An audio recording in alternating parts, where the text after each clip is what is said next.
शेतकरी बंधूंनो, आज आपण माळकिनी या गावामध्ये आलेलो आहे। भाऊंनी आपलं सागर बायोटेक कंपनीचं नरेश हे ढेमसं लागवड केलेली आहे आणि हे ढेमसं त्यांना कसं वाटलं आपण त्यांच्याकडूनच जाणून घेऊ। नमस्कार भाऊ, तुम्ही व्हेरायटी कोणती लावली? नरेश सागर सीड। आणि ही व्हेरायटी तुम्हाला कशी वाटली? नंबर 1 आहे। आता तुम्ही जवळपास किती वर्षापासून ढेमसं लावता? 2013 पासून लावतो।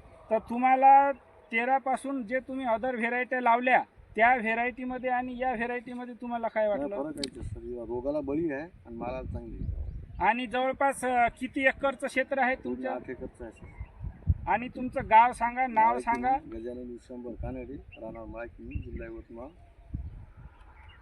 आणि तालुका महागाव। जवळपास आता हा कितवा तोडा आहे तुमचा? दुसरा तोडा आहे। आता किती पन्न्या निघेल एक अंदाज?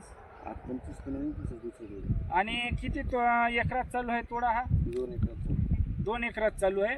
तर पहा शेतकरी बंधूंनो, भाऊंनी आपलं सागर बायोटेकचं नरेश या ढेमसाची लागवड केलेली आहे। जवळपास ते 13 वर्षापासून ढेमसं लावते, पण त्यांना आपली नरेश ही व्हेरायटी खूप चांगली वाटलेली आहे।